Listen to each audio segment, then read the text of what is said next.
Good morning for me. Good afternoon for you guys. Welcome, Ilir and Dave, to Unscripted. Thanks for having us, Jeff. Thanks, Jeff. Great to be here. I just made it sound a lot more formal than it is. It's not formal. It's unscripted. I thought it'd be fun just for folks that don't know you guys to do a little bit of your backgrounds, but also fun to do a little intro on Slice. And Ilir, maybe you could take that one and maybe even just start with what is Slice, and then a little bit of the background on how you came to found the company and the history of the company. And then what I really want to get into prompted this when we originally, or when I reached out to you guys, was just telling the story of Slice and how well you guys are doing today. And we'll get into some of the metrics, but how you two have really partnered up to take the company to where it is today. And inevitably, people ask me, whether it's an LP or another founder or another VC, they say, "Oh, is that common? Is that common that a founder brings in a president and they work really well together?" And I was like, no, it's not common. And there are some great examples, obviously, like Mark Zuckerberg and Sheryl Sandberg, but it's hard to do. And so I want to get into that. That's the meat of what I want to get into today. But Ilir, maybe you could start by just a little bit of background. What is Slice, and give us a little history of the company? Yeah, of course. Look, Slice is a platform that empowers independent pizzerias. And we bring economies of scale to the people who are operating alone, starting with commerce enablement, websites, and online ordering. Then we launched the best-in-class direct-to-consumer app to create demand generation. And then most recently, a point-of-sale payment, sort of an in-store workflow product.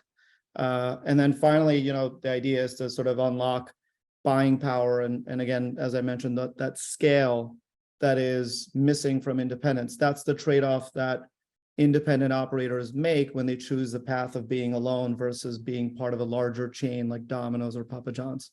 So we work with now close to 20,000 locations around the country. It's an important milestone, I think, for me, because we're basically at the scale of all the big four chains combined. That's Domino's, Pizza Hut, Papa John's, Little Caesars in the US. So that's an exciting level. I don't order from any of those guys, just so we're clear. But that's Slice. And look, I've called the model for a long time a reverse franchise model. And hopefully that gives people a very simple picture of what we're trying to solve for. Yeah. And just maybe a little timeline. When did you start the company, and give us a sense of the scale today? Yeah, I started in 2010, but that was another business. It was a bootstrap company under the brand My Pizza, bootstrapped until 2016. In 2015, we did 40 million in GMV, and it was a team of like 6 people, very profitable. Met some of the founders of Seamless at that time, wound down the bootstrap company, relaunched as Slice in late 2016. And I think a few months later, we met Jeff, and as they say, the rest is history. So, that's been sort of the journey, 2 phases, but in current form, I would say 2016 and beyond. Awesome. And so then maybe winding the clock forward, take folks. So we invested, Primary invested, we invested, KKR invested. And I think all of us saw the opportunity that you saw, which is to help Main Street mom and pop shops basically compete with those big brands from a digital perspective. And today you guys are, I think it's okay to say, north of 100 million, profitable, really, really an amazing story, and way ahead of the curve in terms of the rest of the private technology industry, which is all trying to figure out, how do they get their business profitable today. But maybe what prompted the search that you did to bring on Dave, and then I want to get into a little bit of Dave's background with you, Dave, and how you came to find Slice, because that's part of the magic of the story as well. Yeah, look, scale, arrived pretty quickly for us, as you know, Jeff. And with scale, new challenges really show up. And I've never been, I should say it the other way, I've always been very open-minded about bringing on leaders, especially leaders who I believe are maybe 1 or 2 steps ahead of the company, because I think that's a mistake a lot of people make. They'll hire for what I need right now, but rarely do people think, how do I hire or partner with people who can help scale the company or continue to help the company grow?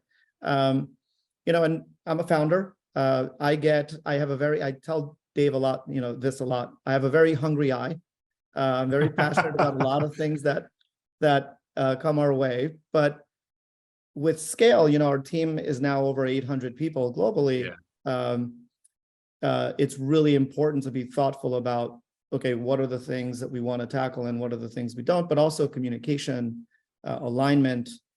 So those are the things that I would say I thought I knew well until I met Dave, and then I realized I didn't know anything. And so, I think for me, to the second part of your question, one of the things that I think the team at GGV really closely advised me, you, Jen, it was around bringing an in-house exec recruiter, and Madison, who joined, very quickly hit the ground running. And I think it was like day 4, she's like, you got to meet this guy, Dave. And that's really how we were introduced. Dave, I don't know how you know Madison, but here we are. Yeah, well, first of all, I'll say the hungry eye thing is what makes it exciting, right? I mean, being part of a business where you have a founder who has this incredible vision. And, I'll say this probably several times during this session, Ilir has a better understanding of our customer base than any founder I've ever come across.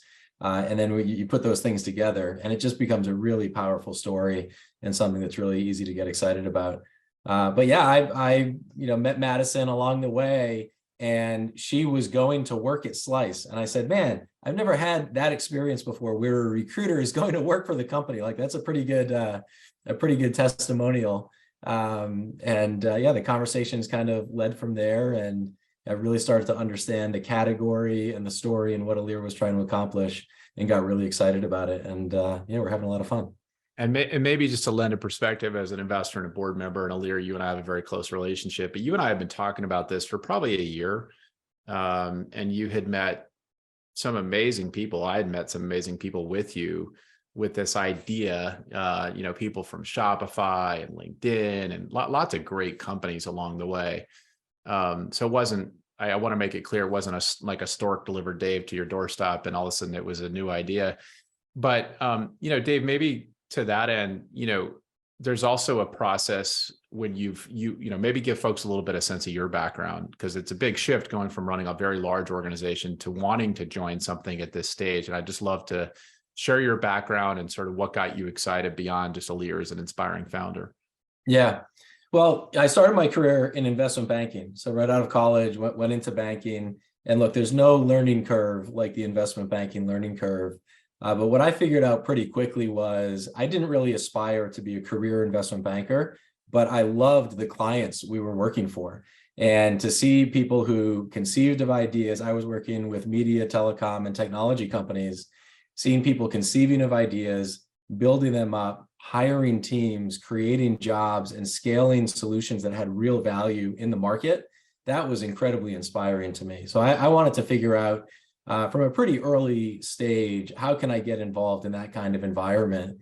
And I went in March of 2000, great timing, right, to join a .com company in the ed tech world. It was a very formative experience. My first week there, we had bankers coming in and putting IPO books on our table. And I said, man, this is pretty easy, right? You go public at 25 and then figure out what you want to do. But obviously the world kind of crashed from there, but it was an incredibly important learning experience of how to actually run a business and how to get to profitability, how to focus on every dollar that you were investing and what return that was going to drive.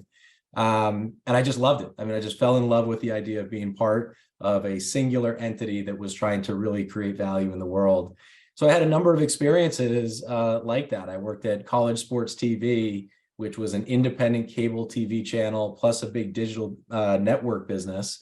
And we made a lot of progress with that business, ended up selling it to CBS. It's now called the CBS Sports Network. I had another role at an ad network for niche sports content sites where we did a roll-up and sold national sponsorships across what at the time was the 5th largest sports audience, digital sports audience in the country. So by the way, good intersection of sports and pizza, I should point out. As we're all tuning into March Madness this week, a big week for Slice. Yeah, for sure. There's a lot of cross-selling opportunities.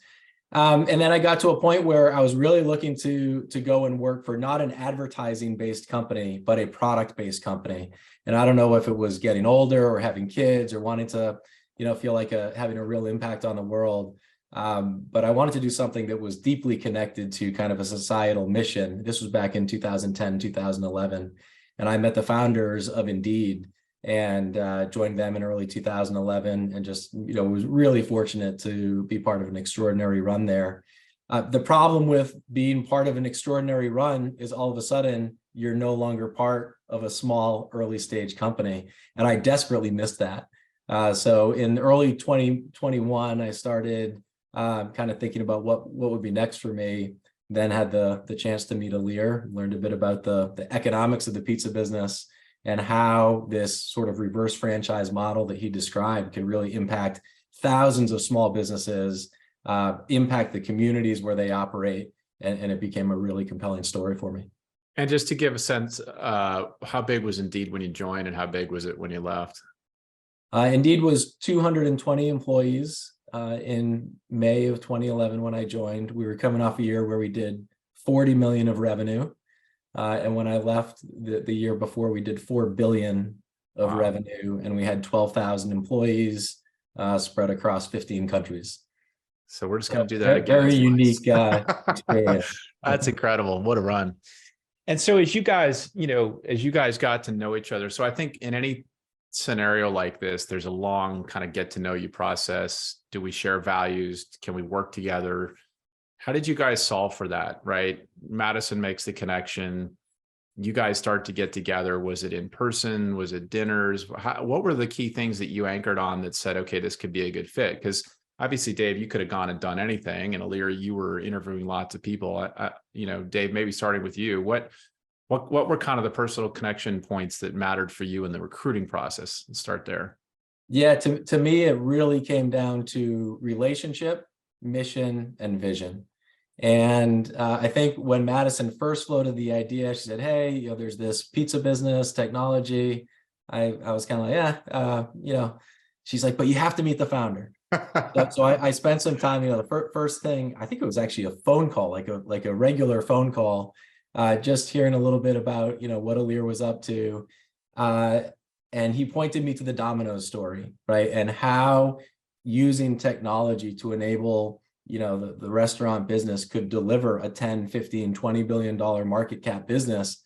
It was really eye-opening for me.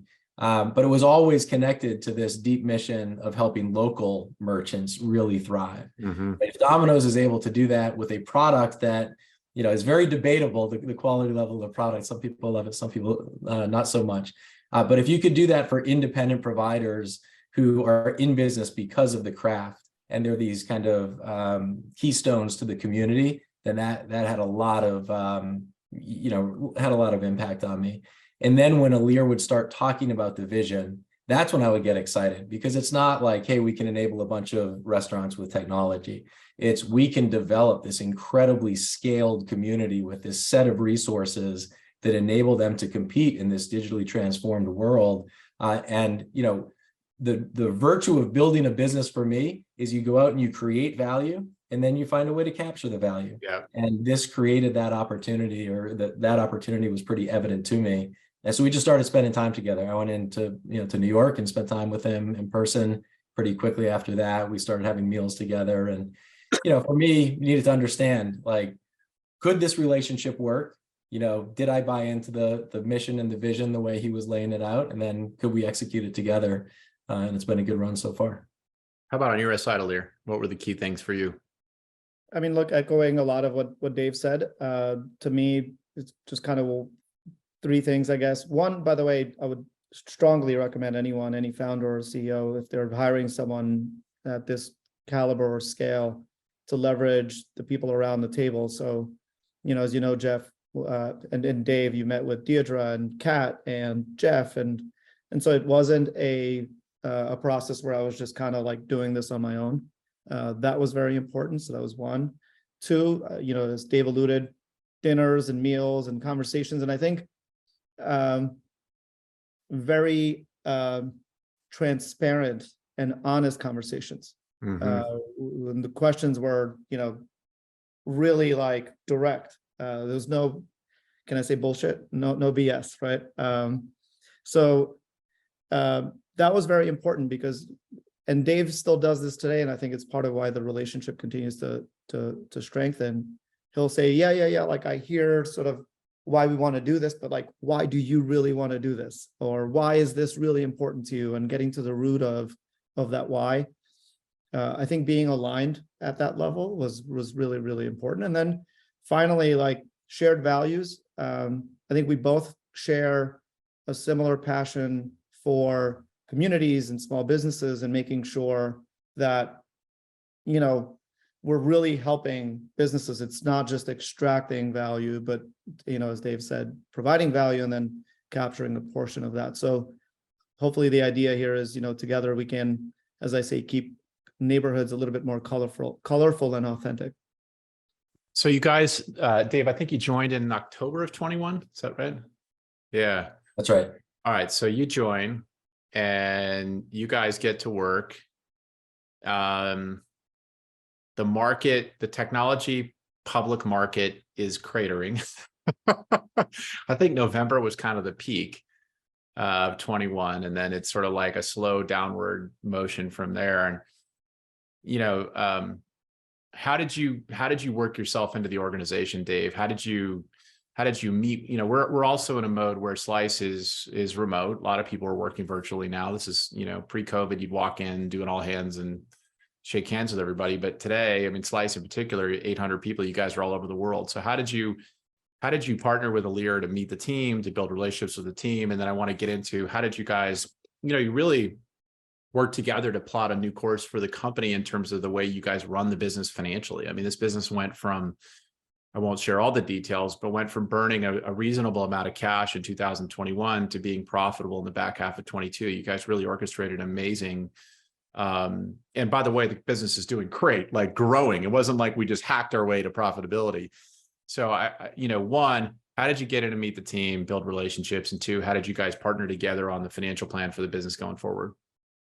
Yeah, I think to start, you go back even before I joined, and Ilir said, well, how should we divvy this up? How should we, you know, think about the sets of responsibilities that you have versus I have? And I said, I don't have any idea. Like, I remember that. I remember that conversation because we had that conversation as well. Yeah. Yeah. And you kind of say, like, you got to get in and figure out the relationships and the dynamics. And some people might have sensitivities about reporting lines. And I don't really care about title or reporting lines. What I care about is setting the right vision, you know, with Ilir, and then just being able to go and execute and create an influence that allows people to do their best work and create value. So I was blown away when I started at the talent level within Slice, right? I mean, there were some really, really high caliber people who had great backgrounds and great capacity for delivering on the different things that we were working on. So I just tried to meet as many people as possible. And, you know, up and down the levels. I don't think you can come in and just say, hey, I'm going to meet the executive team and figure out how to manage that. I wanted to go pretty deep in the organization and understand what was happening on the front lines. What were customer discussions like? What were the dynamics like for the different teams? And were there opportunities, you know, to try to optimize some of the things? I think as a new leader, you don't want to come in and say, you know, what you're doing is all wrong. We're going to do it this way. That's never going to succeed, at least with the team you have in place. So I tried to come in and say, why are we doing things the way that we're doing? And then just try to float ideas, ask questions and float ideas to see if there are ways that we could create new opportunities. By the way, your approach of not worrying about how you were going to divvy things up was very refreshing. A lot of folks that I interview for these kinds of roles with our companies are very focused on, I need to own this, I need to own that.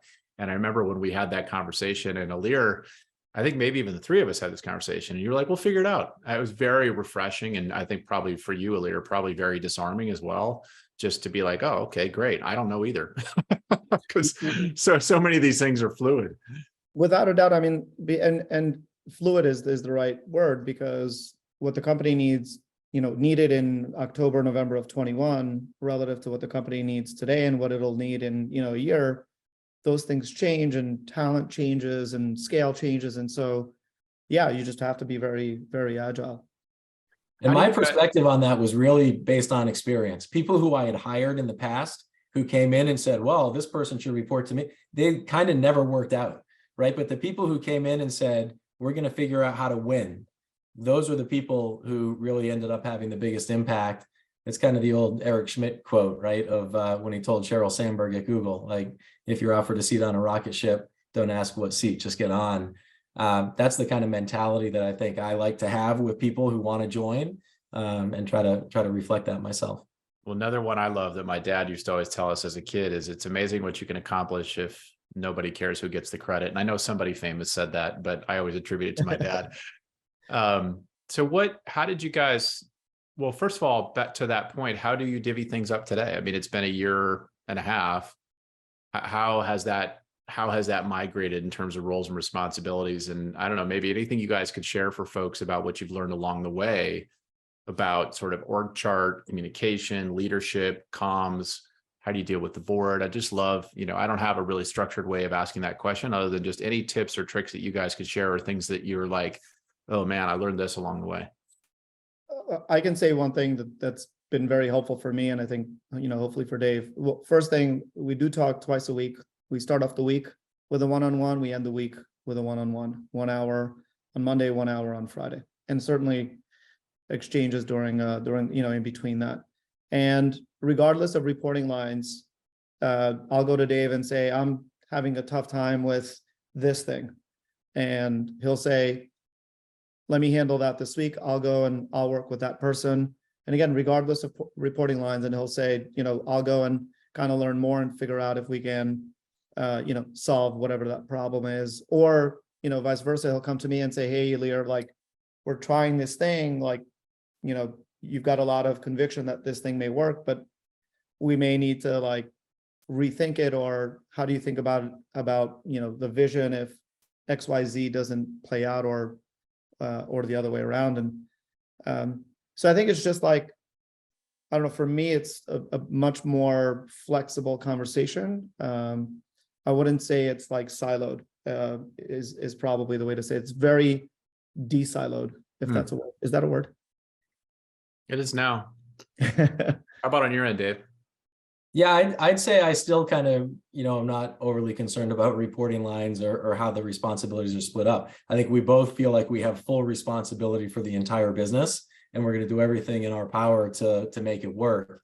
My goal generally as a manager is to just put people in positions to succeed, right? And there are things that Ilir is just extraordinary at, and I want to give him the flexibility in the room to go and work on those things. And if there are things that, I've developed a skill set on, I'll spend more time doing that. But I think from a relationship building perspective with the other members of the executive team, we both spend a lot of time with the other members of the team and on all of the initiatives that we're going, whether it's a product thing or, framing the board discussion or the financial discussion, certainly the go-to-market discussion, whatever it is. I think we're both in a position where we're going to have valuable input, and the collection of ideas is going to be much better than if, either of us are running off on our own doing it. So yeah, it's just been a really, really collaborative relationship. And I think it comes across that way throughout the company as well. Yeah, I was going to ask to the company, does it create any issues? Do people get confused about who they should go to, or I don't know. I don't think so. I would probably say if this was like 2017, 2018, Jeff, and we had a sort of the first generation of Slice leadership team, I would imagine back then, no, I know for sure I was more immature in my approach in terms of how I was working with others. By that, I mean, if somebody came to me with a problem and let's say that person was part of, in this case, Dave's org or responsibility, I would still field it, and it would create this sort of dual thing where one person would say yeah, the other one would say no, or if someone said no, they would come to me, the other way around. I would say now it's most of my reaction is, have you spoken to Dave? And if you haven't spoken to Dave, go talk to Dave. And I think I think those are the experiences or the lessons you learn along the way as you grow or scale. What about, Ilir, let me ask you a more personal question. What's the hardest when you get other founders? If I were a founder and I were to reach out to you with a similar opportunity, company at a similar size, and to my baby that I've built for 10 years, what personal things have you had to learn along the way? You and I have talked a lot about this, so I'm hoping you'll share some of that. But what have been some of the challenges, and because, when I say a lot of the times this kind of relationship doesn't work, it's because neither party adapts. It's not typically because they're not good at their job. It's because the interpersonal connection doesn't happen. And so what were some of the things that you've had to change or adjust along the way as Dave has come in and taken on, whatever? Yeah, it's a good question. I mean, it's made it easier because I think Dave and I have similar personalities in terms of like we want to move fast. We're growth oriented, growth minded. Even though we did make a meaningful switch to profitability, we remain very growth minded. I would say there's just a lot of different ways to solve a problem. As founders, kind of are very stubborn in our ways. I think that's what makes companies really special, but also at scale, it also can be a detriment. And the thing that I've learned from Dave is, and again, it goes back to like having those real honest conversations. It's, we've got to be patient. Change is really expensive, right? And time consuming. You've got to work on solutioning. You got to be patient on seeing problems through or seeing opportunities through. So I think it's been more, what's a good analogy? It's like, Phil Jackson taking over the Lakers. It's kind of like a little more zen versus more chaotic, if that makes sense. I will say that is one thing I noticed with you, Dave, that a lot of our startup you have a certain level of patience about the way you approach running the company that I think is hard when you're a founder, partially because a lot of founders, the first few years of running a company, it's fucking life or death. Sorry, we might have to edit out the F-bomb, but and so as you scale, you still have that PTSD of like, we could die at any moment. And I think when you bring in folks who have the right DNA, who can meld that entrepreneurial spirit with also some of the bigger scale type management expertise, you get a little more of that. Yeah, the Phil Jackson, the Zen, we got this. It's like you watch Tom Brady in the pocket. He takes that extra second to wait for the guy to get open, even if he knows he's going to get crushed, and the rookie doesn't. So it's an interesting note. What about, as you guys think about the future of the company, how much time do you spend, I don't know, strategy, working sessions, collaboration with the management team? Like give us the, next 12 to 24 months, what are the things you guys are spending time on? Because it's relevant to a lot of companies that are at this scale and trying to figure out how they're going to navigate the next year or two. Dave, I think would love for you to talk about the, seed emerging core framework. Yeah, I mean, just as a starting point, I think, management teams as a rule don't spend nearly enough time thinking about, 18 months, 36 months, 60 months down the road and where it is that you actually want to be. And that can be a function really of not having the right team around you to be able to go and execute on the day-to-day initiatives that you've got for this quarter or next quarter. So, Ilir and I try to be really intentional about carving out time to say, where are we going? What are the big stumbling blocks that we're running into? And what are the positioning things that we need to achieve in order to be relevant in the world the way we think it's going to exist 3 years from now? We're in an industry that has a ton of change, right? I mean, there's a lot of kind of morphing together of consumer aspects and restaurant aspects. There's been this enormous adoption of technology by restaurants generally, and a significant shift in consumer behavior just over the last couple of years. How do we capture that? And how do we put our print on the vision of what this industry looks like 3 years from now? And let's get to work on it. So the way that kind of manifests is in this structure that we use from a planning perspective when we look at our core business, which generally should take up somewhere around 60% of the resources of the company. That's kind of the stuff that we know how to do and we can execute effectively. We can build a profitable business that's going to grow at a certain rate, and it lays the groundwork for additional services to be layered on top. Then we have an emerging group of products or solutions that takes up about 30% of the company. We're trying to roll those out. We're still kind of testing product market fit.